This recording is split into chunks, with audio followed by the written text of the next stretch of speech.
Good evening, everyone. Welcome to the regular meeting of the Board of Education for Tuesday, April 23rd, 2024. I would like to start out by reminding everyone that this meeting will be live streamed as per policy number 7. Regular and special meetings of the board may be streamed live, archived, and accessed online. The board reserves, at its sole discretion, via motion at any meeting, the right to not stream live or archive a meeting or a portion of a meeting. Further, the board reserves the right to edit any recorded portion of the meeting. I would like to call to order the regular meeting of the Langley Board of Education at 7:01 p.m. I would like to first acknowledge that the Langley School District is located on the traditional, ancestral, and unceded territories of the Matsqui, Kwantlen, Katzie, and Semiahmoo First Nations. We gather here tonight in an understanding of the importance of Yayistal, Skekiyais, working together and not smut, but smut, uniting ourselves with one mind, one heart, to ensure that we support and inspire all learners to reach their full potential. I'd like to start out by welcoming everyone here this evening, and we'll start with our Board of Trustees first. On my far left, I'll hopefully get this right, Trustee Neufeld, and then we have Trustee Fox, Trustee Rye, and then on the far right, we have Trustee Ward, and then Trustee Dickinson, myself, Chair Ashdown. On my left, Secretary Treasurer Isley. On my right, Superintendent Gill.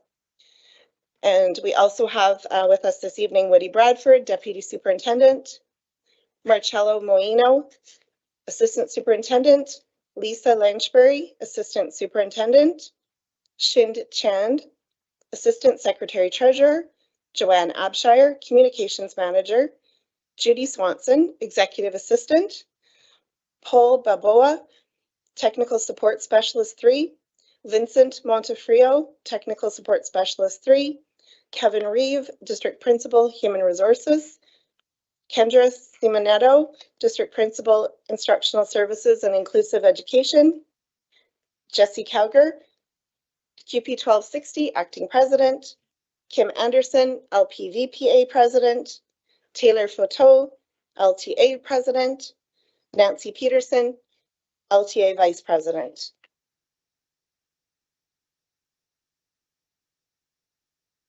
Did I forget somebody? Yeah. Oh, I did. I'm sorry, Kevin. And Kevin Reeves. I am. Oh, did I? Oh, are you? Did I say him? Oh, okay. Oh, okay. Okay. All right, Tim. Okay. All right. Okay, so moving along to report from in camera. Personnel and property were discussed. Trustees, you have your agenda in front of you. Could I please have a mover that the Board of Education adopts the consent agenda as provided? Moved by Trustee Fox, seconded by Trustee Dickinson. All those in favor, please raise your hands. Opposed? Carried unanimously. Could I please have a mover that the agenda be approved as presented? Moved by Trustee Neufeld, seconded by Trustee Ward. Any discussion? Seeing no discussion, all those in favor? Opposed? Carried unanimously.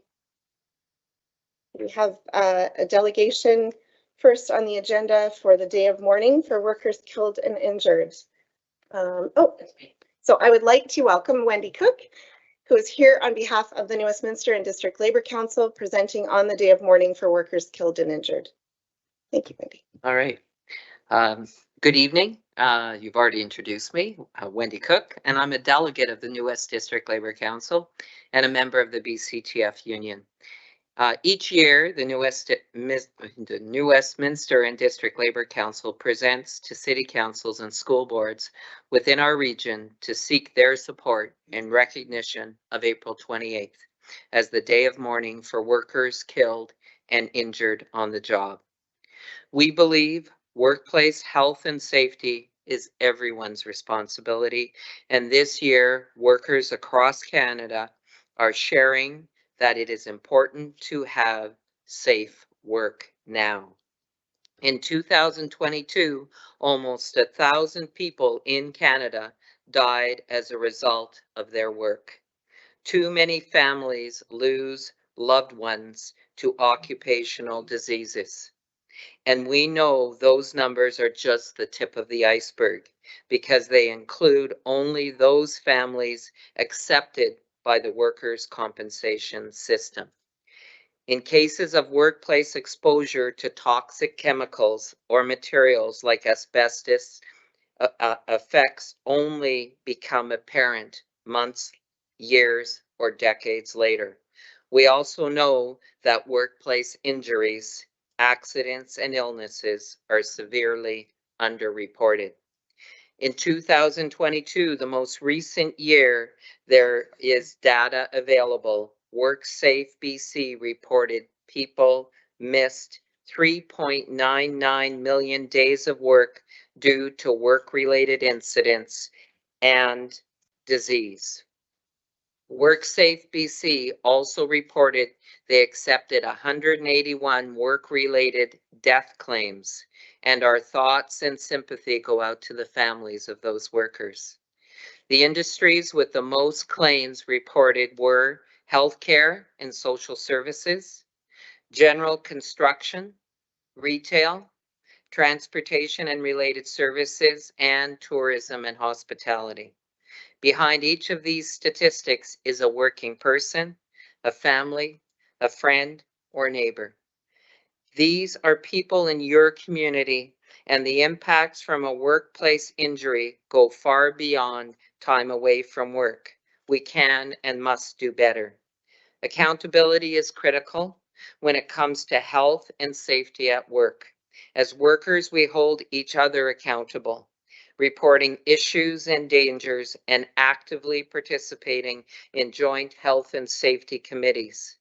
We call on employers to invest in meaningful prevention measures, offer robust ongoing training, identify workplace hazards, and develop an action plan for addressing them, and ensure worker participation in developing and monitoring the systems that will make workplaces safer. Education is key to prevention, especially for young workers, with 11% of workers injured in 2022 being under the age of 25. Teachers and support workers in schools and programs like the BC Federation of Labor's Alive After 5, together with the employer commitment to training, are critical to making sure young workers are not only safe at work, but will also not face lifelong impacts from preventable workplace injuries. We're also calling on all levels of government to ensure accountability for workplace health and safety. This year marks the 20th anniversary of the West Ray Law coming into effect, named for the coal mine in Nova Scotia, where 26 men working underground lost their lives in an explosion. The law introduced a legal duty and accountability into the Criminal Code of Canada for corporations and individuals to take steps to prevent harm at work. A key piece of enforcement of the law is ensuring police and lawyers receive appropriate training and that prompt and thorough investigations are carried out. Construction is one of the industries with the highest reported claims, and the International Union of Operating Engineers is sounding the alarm following 4 recent incidents involving tower cranes. We are approaching 3 years from the tragic events of July 12, 2021, when a tower crane collapsed in Kelowna, killing 5 workers.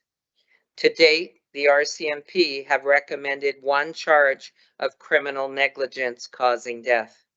They have not said who that charge is recommended for, and WorkSafe BC has not shared their investigation report with the public or even with industry stakeholders. We still haven't taken the necessary steps to improve safety in and around tower cranes. Our province missed an important opportunity to become the leaders in tower crane safety across Canada following the incident. We may never know if the effect of not acting when we should have played a part in the 4 recent incidents involving tower cranes. We may never know if we could have prevented the most devastating of those incidents, which took the life of Euridia Flores, a mother of 2 who died because she went to work. Work shouldn't hurt and it shouldn't kill. Unions in BC have fought hard for gains in ensuring appropriate WorkSafe BC coverage, but we know prevention, like improving tower crane safety, is the most important action we can take. There are some other measures we can do to support and ensure workers are safe on the job. Provide adequate personal protective equipment that fits all body types and users. Create a national plan to remove toxic substances like asbestos from workplaces. Strengthen laws that protect workers against violence and harassment, and ensure workers know their rights and have the tools to be safe on the job. As union members, we also call on the government at all levels to remove barriers to joining a union, to ensure all workers have the protection and the rights that come with a union card, because strong unions make safe workplaces. Unions in BC have a long history of advocacy and taking action on workplace health and safety. I would like to conclude by inviting you to join our Labor Council this day of mourning for workers killed and injured on the job on Sunday, April 28th at 11 a.m. in Westminster Pier Park in New Westminster. Links to the events are on the Labor Council website and Facebook pages. Everyone here today can help make a difference. Be safety conscious, support accountability measures, and health and safety education in your workplaces. Together, it is possible to have a safe work, or to have safe work now. And thank you, respectfully presented by the New Westminster Labor Council, District Labor Council. I should have told you, you can put all the slides up you want. You probably shouldn't have put them up, because when I saw them, I went, I don't think they're working with the presentation. So I should have just said, forget it. When I did it for Langley City, I said, don't even do the slides. So you can have watched them if you want. You have questions, you can ask me about them, but they weren't necessary. Okay. Thank you. Thank you for being here, Wendy, and for raising awareness on this very important topic. In honor of workers who have lost their lives, suffered injury or illness from their job, or experienced a work-related tragedy, I would like to ask trustees, staff, partner groups, and guests to stand if you are able to and observe a minute of silence at this time. Just going to start my timer.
Thank you.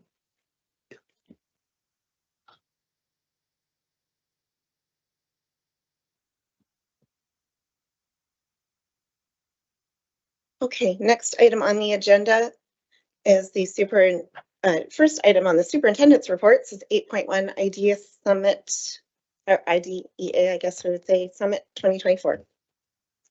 Thanks, Chair Ashdown. It's my pleasure this evening to introduce District Principal Simonetto, who's going to be doing a presentation on Idea Summit 2024. Just a little bit of history.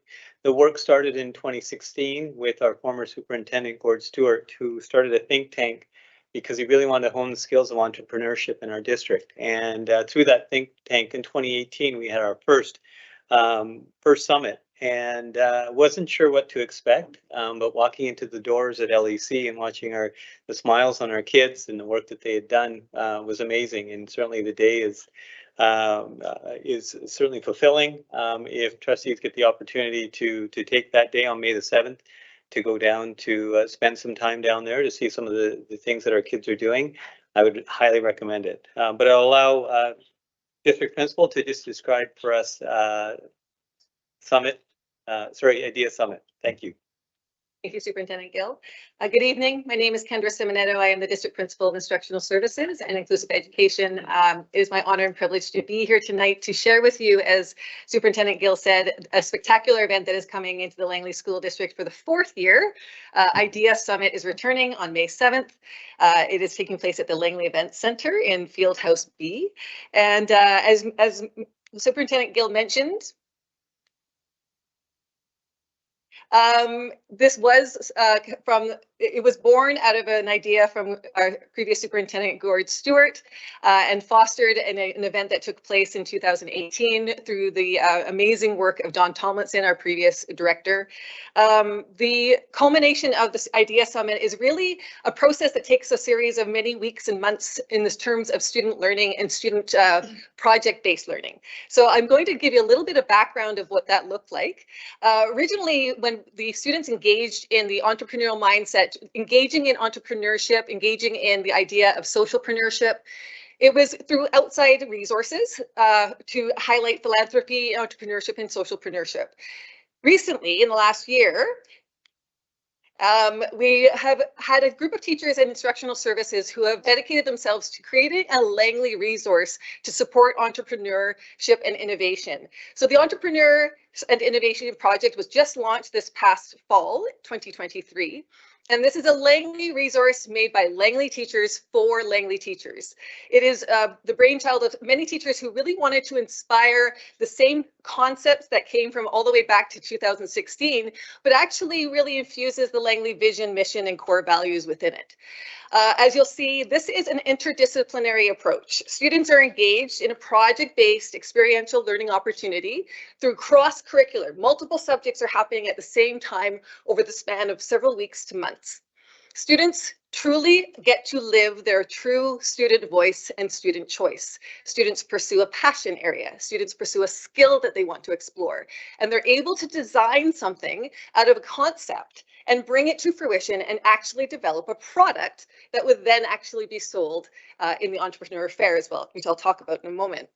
The core competencies are infused throughout this project. Students are engaging in critical and creative thinking. Students are collaborating with their peers to get feedback on the prototype.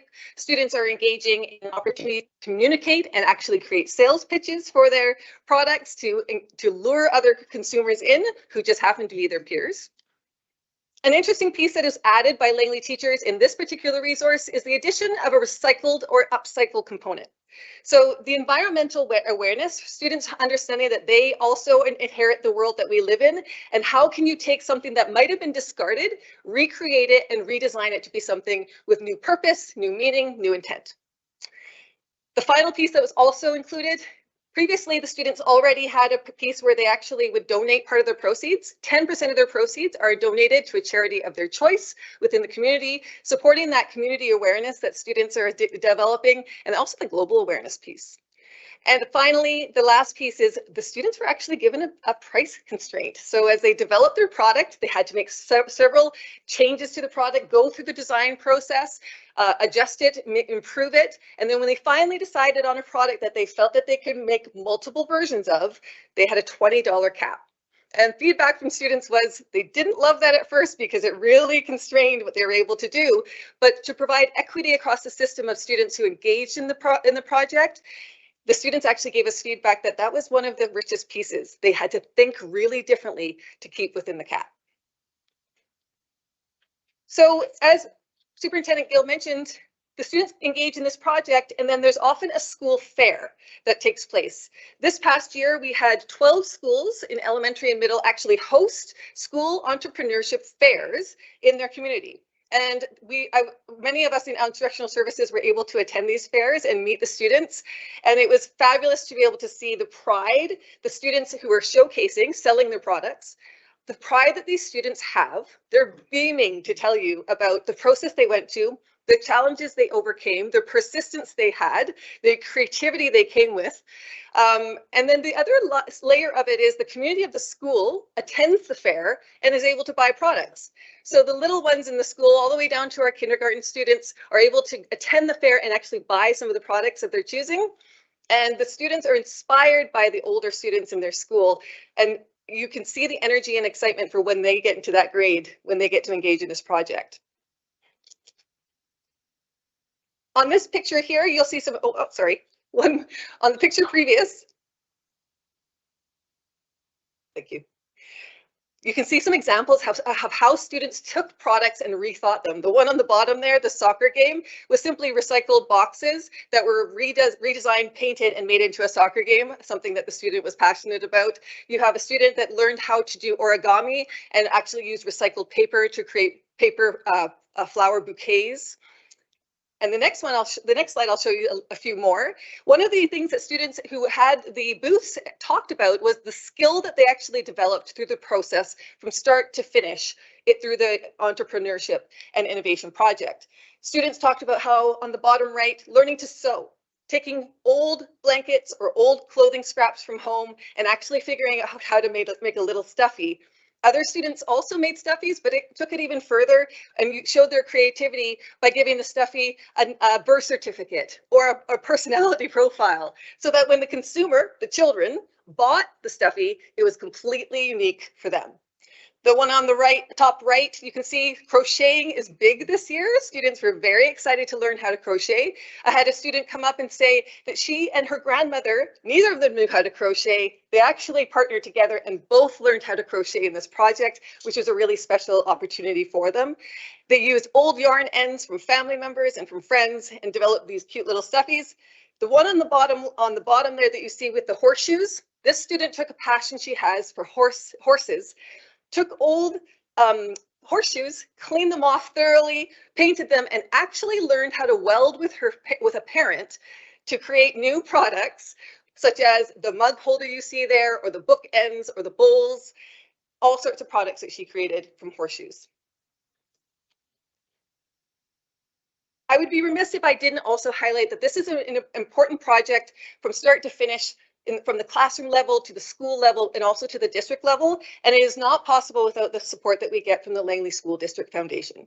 It's really important to note that not only does the Langley School District Foundation support in providing sponsors for the Idea Summit, this large district event, but they also are able to connect with community members who come to the Idea Summit and serve as mentors. These are people who are actually entrepreneurs themselves. These are people who are business people in our community who come back and give feedback to the children as they share about their product and their business plan. Further to that, one of the real pieces that we wanted to focus on this year was removing barriers for students. So Langley School District Foundation has been instrumental in providing access to financial aid for any student who needs financial aid to develop their product for the school fair or for Idea Summit, or for any student who needed financial aid to shop at their school fair or Idea Summit. So as you can see, I could probably talk all day about this. I find that this is truly a celebration of learning. Last year was such an energetic environment, and it's hard to describe unless you're able to be in the space, but it is beyond exciting, and it is beyond inspiring to see what students as young as 9 years old are able to do and create and think of. So to capture that, the culminating journey after this long process for students, this video was captured by Walnut Grove secondary students last year. They put it together for us and created this great, capture of the day. So I'll let the video do the talking.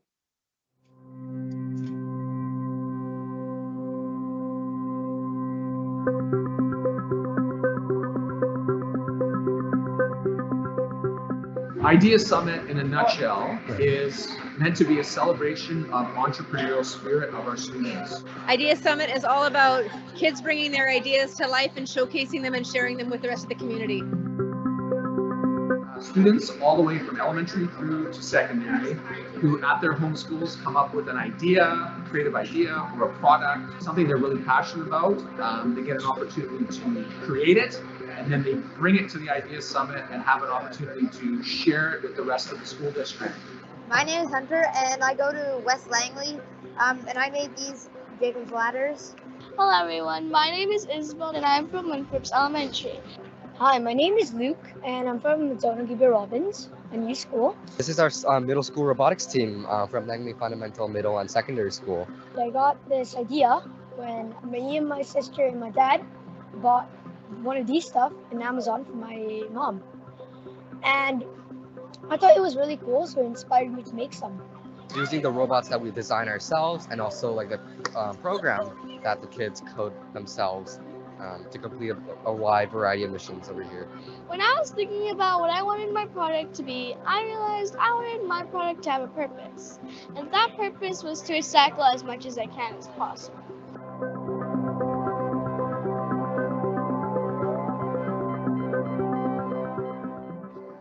And other students from across the district come and visit, get an opportunity to see what they've created, buy some of the products, get inspired by some of the products, and really just celebrate the creativity and innovation that our students have in our schools.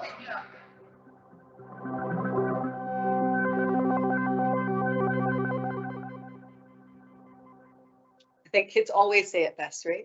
I want to honor that George Kozlovic, our Director of Instruction, was featured in that video, as well as you probably saw Don Tomlinson as well. So they have been a huge part of bringing this to fruition in the past several years.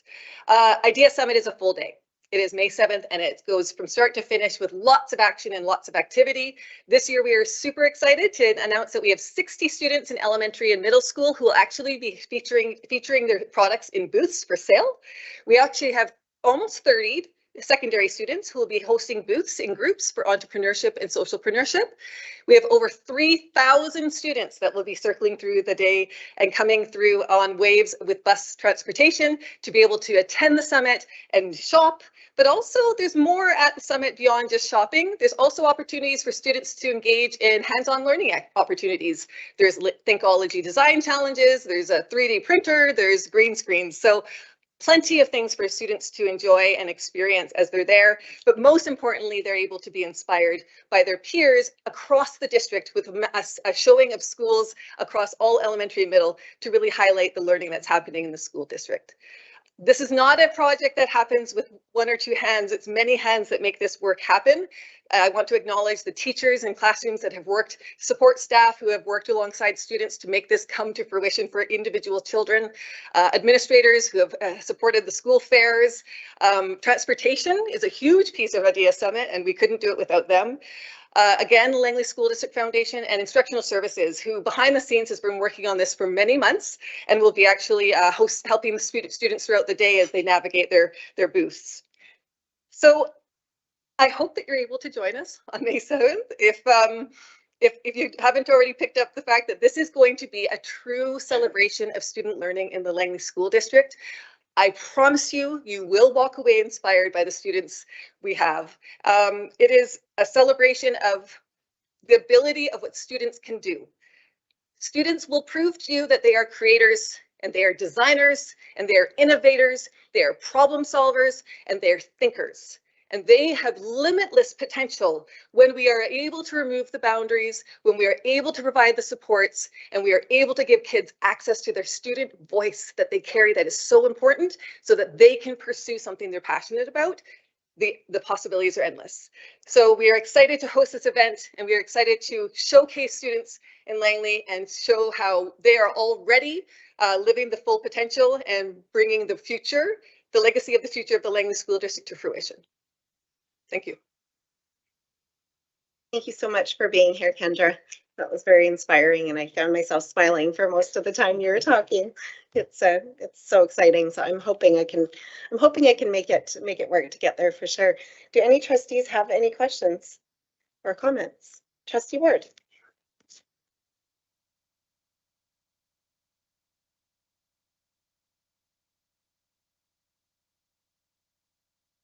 Fantastic. Langley is an innovator. Prior to my being on here, that was nice to see the previous boards get involved in this area. But man, kudos to the kids. What I want to know is, can trustees set up a booth? That's what I want to know. No, I'm kidding. No. But you mentioned $20. Is that the $20 selling price, or $20 as far as how much? Well, you can explain it. Thank you. They can spend to produce their 20 products. So it's very, very lean on purpose. We really want to lean towards the recycled component so students can be creative and really think outside the box. But that is, again, financial aid is provided for students who might need it.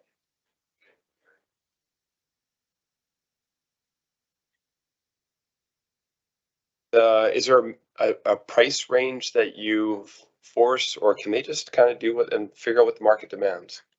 That's a brilliant part of the process that they engage in, is they actually, when they do the prototype product and they start to see if their student peers would actually buy it, the feedback that they get, sometimes they price it too high, or their supply has actually cost so much, they don't make enough profit for what the students will actually pay. That's part of the learning that they actually go through. Typically, you'll see products ranging between $2 to $5. That's typically the range. But we do have some products, as you saw, some of the ones with the horseshoes can go even higher. The highest price that we've seen is really $20, but we communicate that to schools before going there. One of the key elements that we're trying to promote is, instead of shopping for yourself at the Idea Summit, think of how you could actually buy a gift for someone you care about. And that's a little bit of a new lens that we're hoping to encourage. Is it's about spreading the joy and spreading the love rather than just consumerism for self. Yeah. Any other trustees? No? All right. Well, thank you so much for being here this evening. All right. Could I please, did you have anything to add to that, Superintendent, or? Just if trustees want to go, make sure you take a bundle of cash with you. Okay. All right. Can I please have a motion that the Board of Education receives the report on IDEA Summit 2024 for information as presented? Trustee Neufeld, seconded by Trustee Rye. All those in favor? Opposed? Carried unanimously. All right, moving along to 8.2, AP 252, selection procedure for library learning commons resources. Thank you, Chair Ashton. It's my pleasure this evening to share with you AP 252, selection of library resources for learning commons. This is a presentation that we have shared in camera with trustees, but felt because of the nature of the AP that it was necessary that we bring this to the regular meeting as well. The first presentation, I do want to give credit to Director of Instruction George Kozlovic and his team of Learning Commons teachers, both district and at the district level and at the school level, who participated and supported in this process as well. So AP 252 is a little different than what we currently have, which is AP 251, which is learning resources, which focuses more on classroom resources and the reconsideration of classroom resources. We do have a very specific policy in place. It's been in place since 2020, and it did come to the board. But this was an opportunity for us to really define something that was needed as far as resources in the library. And so we've introduced AP 252. The Learning Commons is a little bit different, obviously, because it's open to the entire school, and the resources in the Learning Commons serve a different purpose. That is, that they're accessible to everyone and provides really a message for the whole community to share. And so, with that access comes a different level of responsibility for our librarians. So the categories, 4 categories that are guide the work around the selection of resources. One obviously is appropriateness to program, that is curriculum, social considerations, suitability for students, and instruction and or technical design. And within the report, certainly the criteria is provided for trustees. If there are any questions on that, me or the team will be happy to answer those questions. In addition to that, part of the appendix for the report is a reconsideration process. If a member of the community decides or believes that a resource within the Learning Commons doesn't meet the threshold for themselves, there is a process that they can go through. By completing that process, what they do is just fill out the form. That form goes to the Learning Commons or the teacher librarian at the school and the principal, who then looks at the reasons why that individual wants that resource to be reconsidered. And they check it against the criteria that we have in place and then come back with a decision for the community member. If the community member is unhappy with that decision, then it can be appealed to the Director of Instruction and the district TLs as well. Again, the need for the process really is obviously self-explanatory. We want to make sure that we have something in place. But certainly in our district, I don't believe we've had a lot of reconsiderations because we have professionals in the Learning Commons who do tremendous work in ensuring that we have appropriate resources for our students that match those guidelines that I've already described. At that point, I'm happy to take any questions around AP 252. Thank you. Are there any questions from trustees? No questions? Okay, great. All right. Could I please have a motion that the Board of Education receives the report on Administrative Procedure 252, selection procedure for library Learning Commons resources for information as presented. So moved by Trustee Fox, seconded by Trustee Dickinson. Any discussion? All those in favor? Opposed? Carried unanimously. Okay, moving along to still under Superintendent's Reports, 8.3, School Calendars 2024-2025. For this part of the Superintendent's Report, I'll ask District Principal Kevin Reeve to come up. We've introduced him a couple of times already this evening. District Principal is going to be providing an update as far as the school calendars for 2024-2025. Mr. Reeve. Superintendent Gill, thank you, trustees. For the school calendars for 24-25, we were here we go.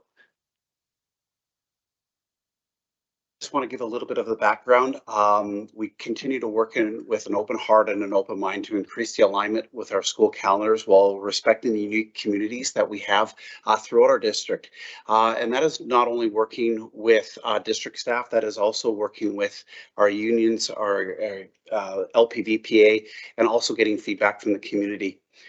The Langley School utilizes a 2-week spring break by adding calendar variation days. These are days where classes are not in session, and input has been gathered, like I said, by all of the people that work for the Langley School District, along with the community and staff feedback and information from previous calendar consultations. That is important to note as we not only look at the feedback that we've got from this year, but from previous years in order to make the best informed decisions. Another piece to note is our 2-week spring break, including in this goes back many years. It has been very popular within our school district, and time is added approximately 10 minutes per day on all other instructional days to accumulate 5 days over the course of the year. This additional week at spring break also affects instructional time at schools and the school board, but it doesn't affect school board office staff, maintenance staff, IT staff, and all other 12-month employees that are not affected. QP 1260 and the district have in the past balanced the extra week of spring break with calendar variation agreement for some school-based support employees. We're also meeting the total number of days in the school year as set out by the calendar regulations, specifies yearly hours for instruction for students from kindergarten to grade 12. And for the 24-25 school year, there are 187 days. Of those 187 days, you see the breakdown, 180 are instructional, students are in session, 7 are non-instructional. Students are not in session, 3 dedicated solely to professional development days, 2 are report card preparation and design and assessment, which gives us some more professional development, as well as 1 school improvement day on October 4th and 1 administration day on June 27th. There are another couple of notes to go through. all elementary school calendars include student inclusive conferences. The district has met its goal from last year to have all 31 elementary schools using student inclusive conferences for the 24-25 school year. And then we have some variant calendars based on the unique communities and schools that we have servicing the needs of our students. Langley Education Center is based on a 4-day per week schedule, resulting in different dates for non-instructional days. And there are no significant changes to the LEC calendar from for the 24-25 from the for the current year. Langley Fine Arts is one of our schools that is K-12 and meets the requirements for elementary, middle, and secondary at one site. As well, Langley Fundamental Middle Secondary meets both middle and secondary requirements at one site. Simon's UConnect, 2 separate schools operating on one site using one calendar with different days for each of the schools. And then Vanguard Secondary uses the quarter system in order to provide services and unique learning styles that we have for students at school. And then calendars to be reviewed for your consideration. Elementary with student inclusive conferences for all 31 of our elementary schools. Middle schools that still have our parent-teacher interviews, secondary semestered schools, and then as the special notes for each of our individual calendars for the Langley Education Center, Langley Fine Arts School, Langley Fundamental Middle Secondary, Simons and UConnect, and Vanguard. Here's a sample calendar. I know this is in your board package, and last year when we put this up, I realized the font is very difficult to see, especially as you get a little bit older with my eyesight. But secondary for 24-25, here are the calendars, and we have one of those in each of your packages for each of the calendars outlined. Our calendars are in compliance. All school calendars have been checked to make sure they comply with relevant school calendar regulations, and all calendars meet the minimum hours of instruction specific to the school calendar regulations for 24-25. And school days have been adjusted with LTA agreement to meet the required hours of instruction at each grade level. And here are the hours, the minimum hours that we need to meet. K is 153 hours, 1 to 7, 878, and 8 to 12, 952. I recommend for board motion that the Board of Education approves the school calendars for the 24-25 school year as presented. Thank you again for being here, Kevin. Do any trustees have any questions? No questions? No? Okay. All right. Thank you. Oh, no, we're good. Okay. So could I please have a mover that the Board of Education approves the school calendars for the 2024-25 school year as presented? Trustee Ward, seconded by Trustee Dickinson. Any discussion? Show of hands for those in favor. Any opposed? Carried unanimously. Thank you. Thank you.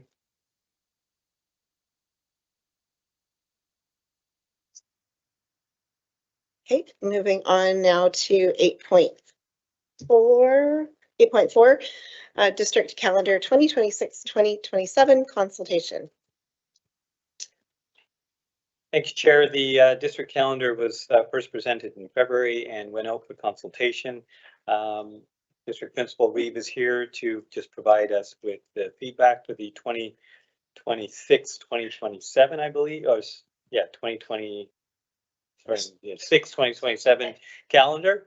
So the 3 years from now, again, just provide an opportunity to put in dates so that our community can do some planning beyond next year. And so we've done that for a number of years. So I'll allow District Principal to provide us with the information. Thank you. Thank you, Superintendent Gill. As Superintendent Gill mentioned, this is for 26-27. And the calendar compliance, the purpose has been is reviewed and complies with all relevant school calendars like the previous presentation, as well as the district calendars meet the minimum board hours of instruction specified by the school calendar regulations. And the proposed district calendars only detail instructional days, non-instructional days, statutory holidays, and vacation days. As you saw in the last presentation, we have student inclusion conferences in there at the end of semester. This calendar gives a high-level view, really looking at spring break and spring break, start of the year, spring break, non-instructional days, and statutory holidays. And the consultation process was proposed, and the calendar started February 28th and concluded on March 28th. This is in compliance with the ministry calendar regulations. From the responses we received from the public, three themes came from the feedback that we got from the public. The majority of the responses asked for non-instructional days to be placed with weekends, and statutory holidays in order to create a four-day weekend. The second largest number of amount of feedback came that there were too many non-instructional days and it was very difficult to find childcare on those days. And then there were some responses commented on the placement and the start and end dates of winter and spring break. And changes to these dates are not possible as set out by the guidelines within a collective agreement or within what the Ministry of Education sets out for us. So that was the three main themes that came out of that consultation. You can take a look at this. Purple are instructional days, red are non-instructional days, and green are statutory holidays. And that is a high overview of the calendar for the 26-27 school year. Recommend board motion that the Board of Education approves the district calendar for the school year of 2026-2027 as presented. Thank you. Questions, Trustee Fox? Yeah, thank you.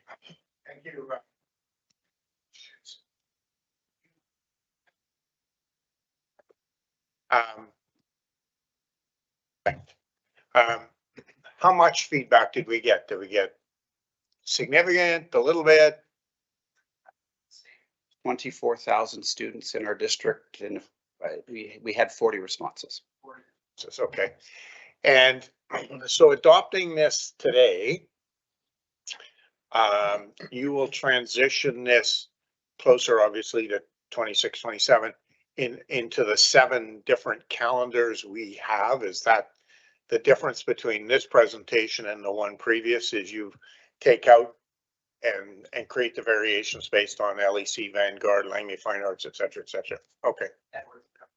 As well, we get a lot of feedback from QP 1260, QP 1851, the LPVPA exempt staff, and the community as well. And the LTA, my goodness.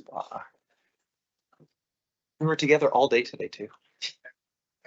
Okay, my apologies. Trustee Neufeld. Thank you for your presentation. So even though there were only 40 responses, I can imagine that there's going to be a lot more parents out there that do struggle with finding childcare. My household, both my wife and I work full time, and on days there is a struggle. So has the district ever thought or talked about potential ideas of providing childcare or making it more available to families that struggle? Trustee. Very good question, Trustee Neufeld. I think one of the issues is that when we have non-instructional days, our staffs are all still working and learning, and so having that opportunity to do that would be taken away if we actually had some of those staff actually working in caring for children and wouldn't benefit from the learning. And so we would have to actually work with somebody beyond the school district, and again we'd run into some difficulty with that, but not out of the question as well. But thanks for bringing that up. Trustee Ward.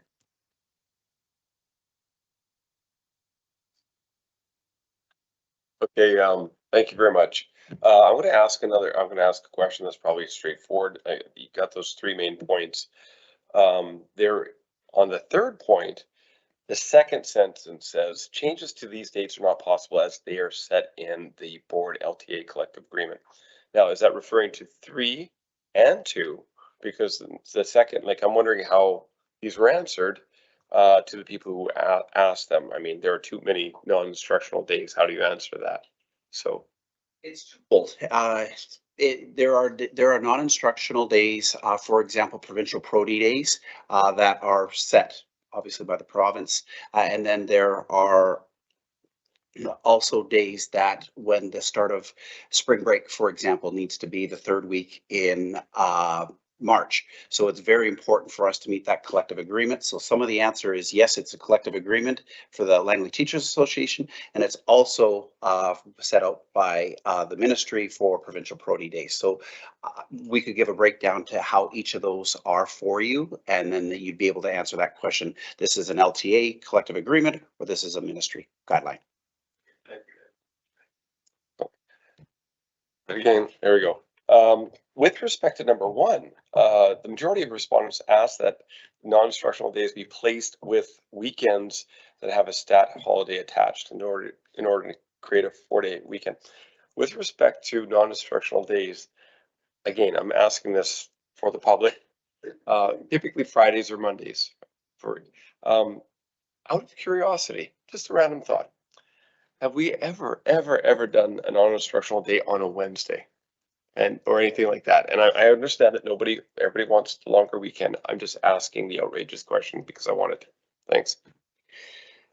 I've been with the Langley School District for a number of years now. I don't remember a time where we had a professional development day on midweek. They have traditionally been Mondays or Fridays. Part of that is also with us working with people that have job shares and being able to allow them the opportunity, if we have it a Friday or a Monday, for the job shares to be able to access that, because not everybody works full time, and to be able to give our staff that opportunity to access those days.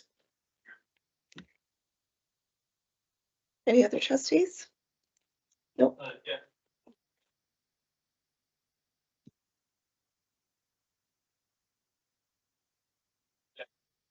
Kind of not really a question, but like I can make a question at the end so that it's so I'm allowed to say it, but just kind of like a Tony move. I like it. Yeah, so just I kind of remember going over something. I know that the township is working on making it more affordable for families and students to attend their facilities during days off. So I just wanted to say that Sarb and I were on the liaison committee, and that that's something that I'm going to bring up there. Just recommending that we look at more options for families. Question. That was the question. Thanks, Abigail. To answer your question. No, I'm doing it. To answer your question, Trustee Neufeld, yes, that sounds like a great idea to work with our partners to provide opportunities both in the township and in the city, and providing opportunities for families to take advantage of community facilities at that point, so that, again, having childcare and opportunities for different activities on those days. I did want to elaborate a little bit on Trustee Ward's point about non-instructional days. I think parents, again, you hear a lot about, a number of days that students aren't in session. It's not just non-instructional days that they get up, it's long weekends based on stat holidays and those kinds of things. And so, I think when you hear that as parents get frustrated around non-instructional days, it's greater than just those days that are Pro-D days.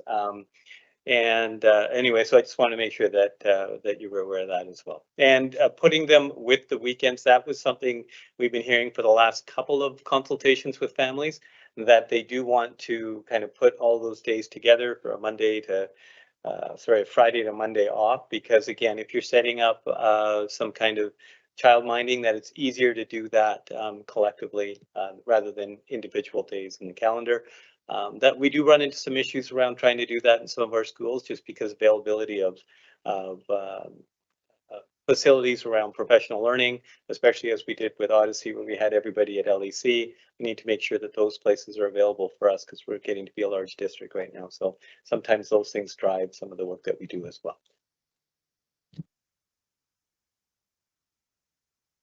Thank you. Seeing no other hands by trustees, could I please have a mover for the motion that the Board of Education approves the district calendar for school year 2026 2027 as presented. Moved by trustee Rye, seconded by trustee Fox. Any discussion? All those in favor, please raise your hands. Opposed? Carried unanimously. Thank you. Moving along to number 9 now, Secretary Treasurer's reports. First on the Secretary Treasurer's reports is 9.1 Annual Facilities Grant 2024-2025. Thank you, Chair.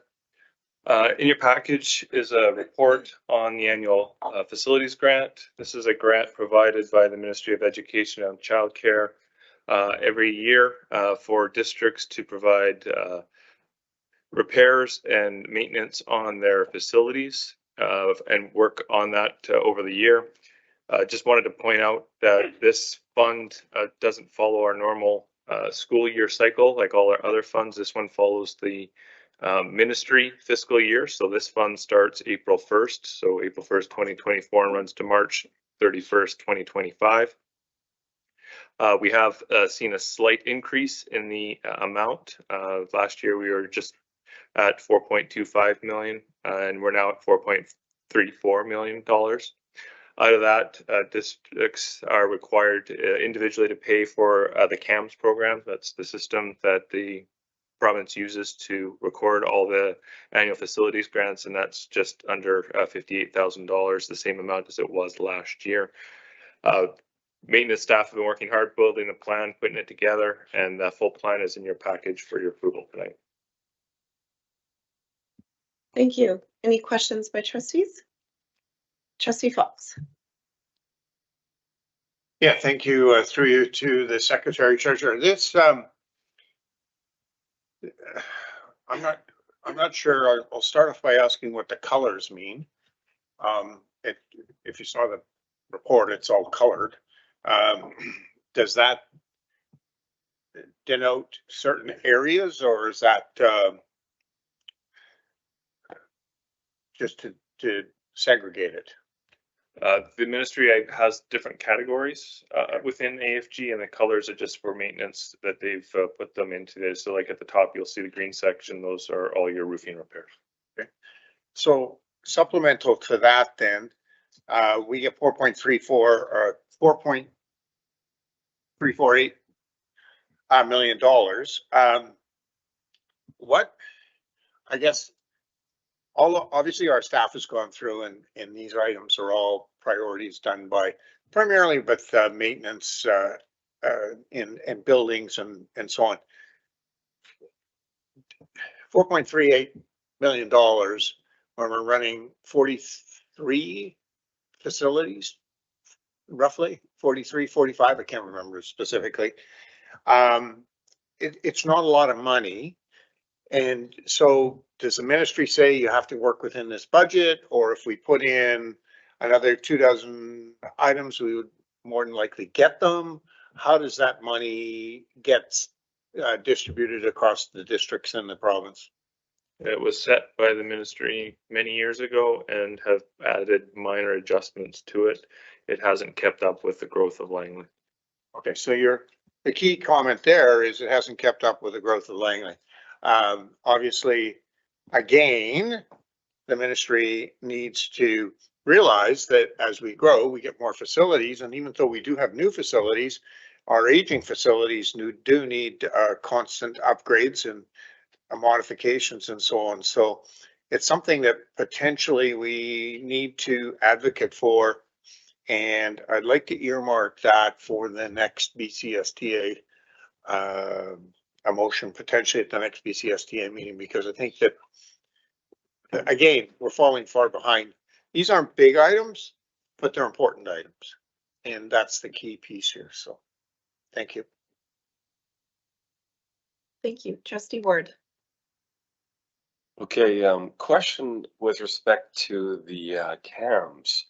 I'm just curious how this kind of works. So they give us a grant, but then they say, well, you're gonna have to give that back to us, a portion thereof, to pay for X, Y, Z, which it's explained here.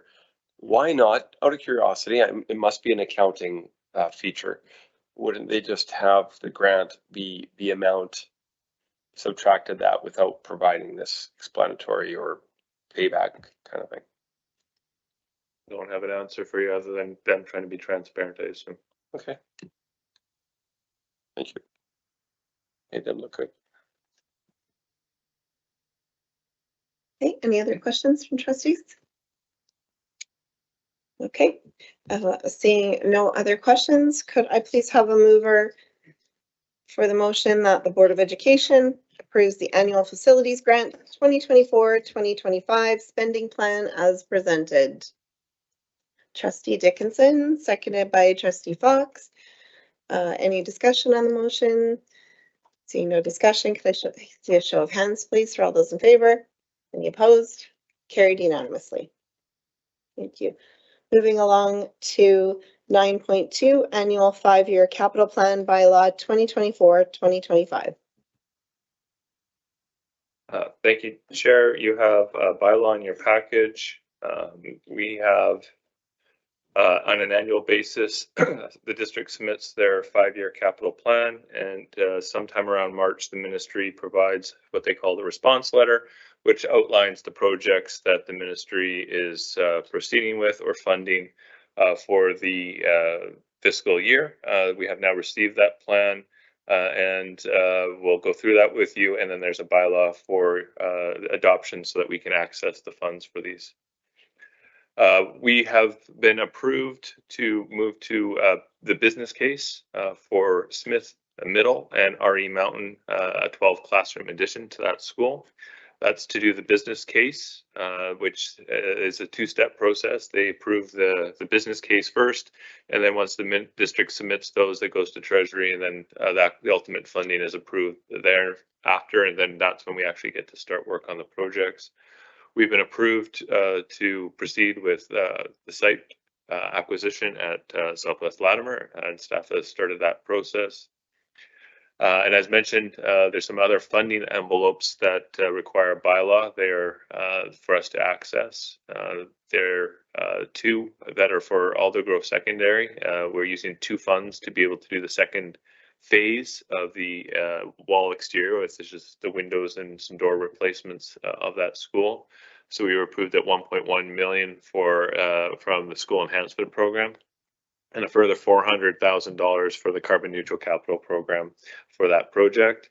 We also received $100,000 for various projects for the food infrastructure program at a number of schools, as well as a new wheelchair bus for growth in that area for a new route for that. They also acknowledged that last year's response letter had given us the approval to proceed with the project definition report for the Smith secondary site. And in that letter that we've just received, they have acknowledged that the district has completed that business case and is sitting with the ministry for Treasury Board approval. So those were the items in our capital plan, and there's the bylaws mentioned for your consideration. And if there's questions, I'd be happy to answer them. Thank you. Any questions from trustees? Trustee Fox.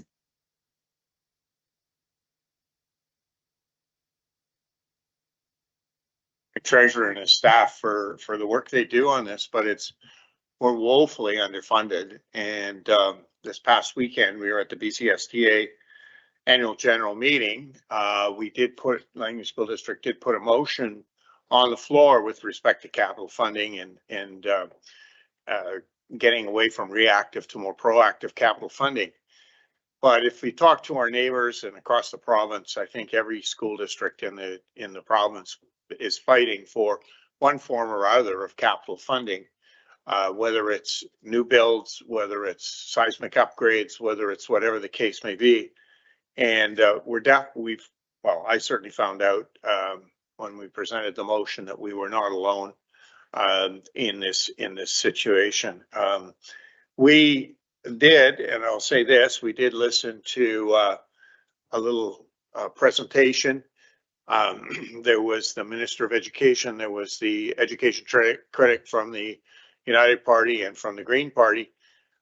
Capital funding came up as a question that was asked of the 3 of them, but there wasn't a lot of hope in the answers. I'm sorry, but that's my own personal opinion. Our district goes to a lot of work. Other districts go to a lot of work. You saw tonight just in the presentation, the timeframes. It's amazing how long it takes to get a building going when you can actually see a business plan. All you have to do is drive up 208th, make a left on any street you want. You can see the business plan. You don't have to create it. It's not numeric. It's actually visual. And we wait so long. And then at the end of the day, as our Secretary Treasurer said, it's the Treasury Board. And the Treasury Board makes that final decision to give us the dollars and cents. It's a really awkward situation.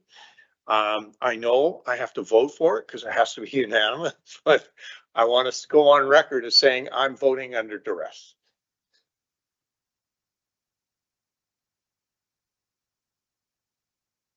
Any other trustees have any questions? No? No? Okay. Could I please have a mover that the school district number 35 Langley capital plan 2024-2025 capital bylaw number 2024-25 CPSD 35-01 be given first reading? Trustee Dickinson, seconded by Trustee Ward. Any discussion on the motion? All those in favor? Opposed? Carried unanimously.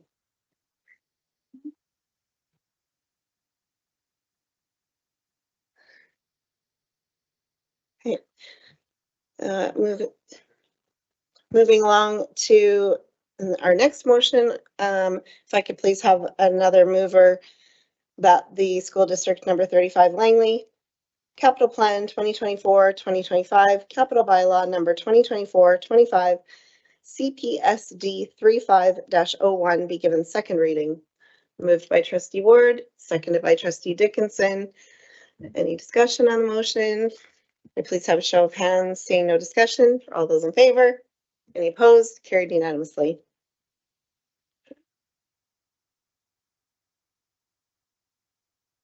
Next motion, could I please have another mover that the Board of Education of School District number 35 Langley approves having all three readings of the capital plan 2024-2025 capital bylaw number 2024-25 CPSD 35-01 at tonight's meeting. Okay, please have a mover, Trustee Dickinson, seconded by Trustee Rye. Any discussion on the motion? No, seeing no. Oh, yep. Question. The question is, this is always the second, and then we ask about the third. I'm just curious the order. Why is it? Just for fun. I'd like to know. To pass a bylaw at a meeting, you have to have unanimous board consent and approval to have all three readings at one night. If not, you'd force another meeting to come back to have the third reading. I understand that. I'm just wondering why it's in that order rather at the very beginning. We're going to do all three, pass it first, and then go on. So you can't assume you've passed the first two. It had to be logical. Okay. I'm that guy. Thanks. Okay, trustees, we have a motion on the table. It's been seconded. Could I please, any other discussion, questions? No. So could I please have a show of hands? All those in favor? Opposed? Carried unanimously. Thank you. Last motion here. Could I please have a mover that the school district number 35 Langley capital plan 2024-2025 capital bylaw number 2024-25 /25 CPSD 35-01 be given third reading, passed and adopted on this 23rd day of April 2024. Moved by Trustee Ward, seconded by Trustee Dickinson. Any discussion on the motion? Seeing no discussion, show of hands please for those in favor. Any opposed? Carried unanimously. Thank you. All right, and now moving along to 9.3, still under Secretary Treasurer's reports. Notice of motion with regards to road dedication on 76th Avenue and 202 A Street. Thank you, Chair. When RE Mountain Secondary was in the building permit stage, there was a requirement from the Township of Langley for a road dedication on 76th Avenue and 202 A Street. But due to the time constraints and trying to get that school open due to the number of students that were needed and stay within budget, the township agreed to do a statutory right-of-way at that point in time instead of the usual road dedication that would have been required at the permitting stage. Under normal circumstances, during the permit process, the road dedication, we would have required to have done that. We would have had to have passed a bylaw as a board to transfer the land at no cost to the township of Langley, and would have to have obtained a disposal certificate from the Ministry of Education at that time, and now the Ministry of Childcare and Education and Childcare, before we would actually get building permit issued, which obviously would have been an issue for us in completing the school on time and on budget. So the township did agree to do this in a different way for us so that we could actually keep our timeline and our costs and be able to open the school on time, with the understanding that this would be revisited in the future. Township has now approached us looking for the road dedication. So in your package is a proposed motion to put out a notice of intent to dispose of this land to the township at zero cost because of the consideration that was provided to get the work done so that we get the school open on budget on time.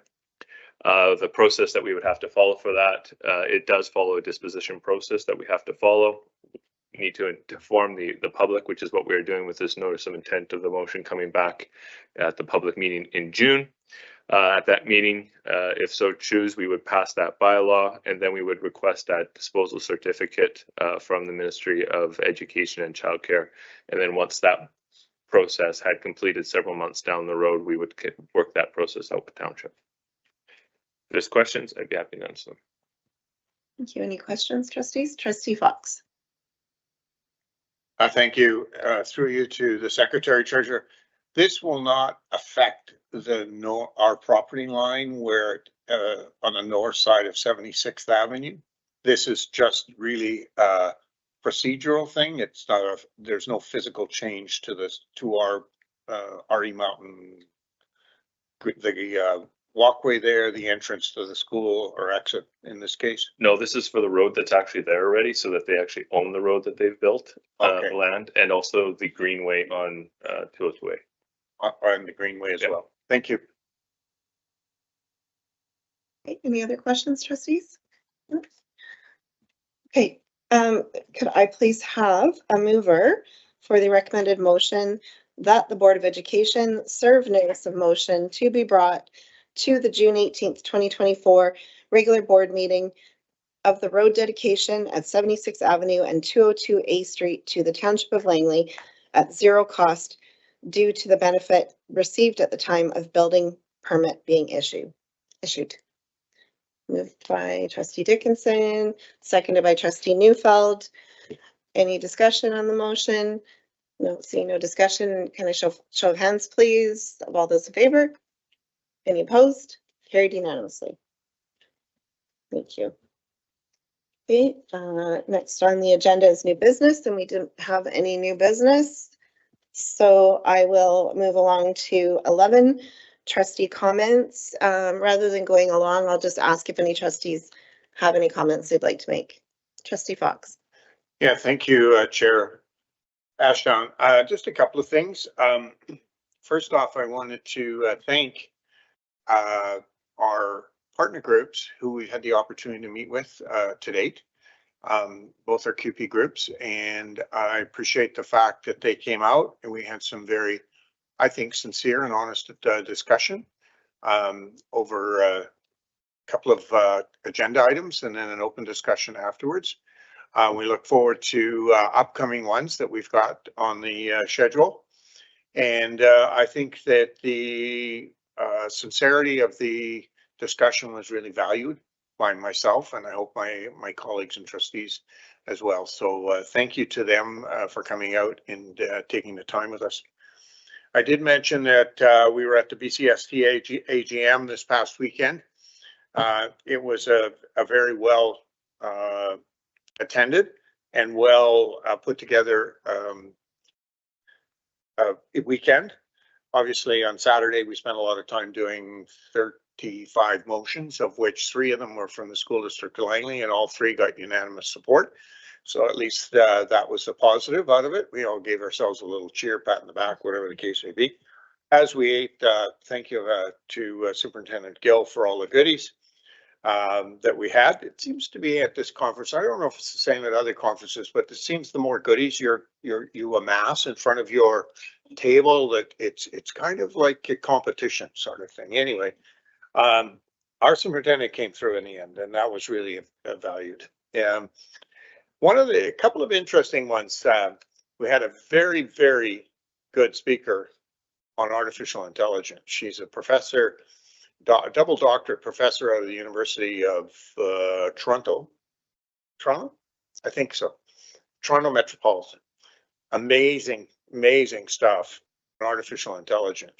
She talked at a level way beyond my capabilities, but she obviously is a leading edge educator in this area, and how it's going to impact education in the long term is really going to be amazing. We had a number of other sessions as well, which were all valuable, and I thought focused on things to come, not the past, but things that we should be aware of in our role as trustees. So appreciate that. I get to actually be a judge at the Idea Summit. So I'm willing to be paid off. I noticed a lot of money there on the floor. I didn't get any earlier, but there's another little competition going on this week at Veronica's Pierogies. Do you know what Veronica's Pierogies is? On 272nd. So Veronica challenged the students at Olive Community Secondary School to create a unique pierogi. And so there's a judge off coming up on 3 students' recipes, pierogi recipes. One's a hot dog pierogi. So they're very unique pierogies. So I get to judge that with Jason Froese from JD Farms. And so I'll tell you how they all work out. And actually the winning student gets a prize. And the winning students' pierogies, all 3 students' pierogies, will be on sale this coming month in May at Veronica's place. So little challenge for students, more of a culinary one than an idea summit, but lots of exciting things happening, and it's great. Thank you. Thank you, Trustee Fox. Any other trustees have any comments? No? All right, we are moving along to question period. So bear with me for a minute while I read this out. Question period is provided at board meetings. The purpose is to ensure that those present in the audience have an opportunity to obtain clarification concerning business conducted during that meeting. Priority will be given to responding to 1 question per person before considering further questions from any individual. The following will help the public develop questions for question period at a board meeting that is keeping with the goal of a respectful and focused meeting. Questions need to be directed to the chair and not to staff, need to be related directly to the topic on the agenda, need to be succinct, focused, and not be a statement, may not be asked that are related to personnel or directed at an individual trustee, may not be asked that are related to contract negotiations, and the questioner shall provide their name so that it can be reflected in the minutes. All of the above are directions provided for in Board Policy Number 7, Board Operations. The chair may answer, may defer to staff, or indicate a question may not be in keeping with the above guidelines. The board appreciates the public's interest and wants to ensure a professional meeting is conducted with question period focused on providing guests with the clarification they seek. Trustees also welcome questions from members of the public apart from the question period. Their contact information is available on the school district website. Do we have any questions?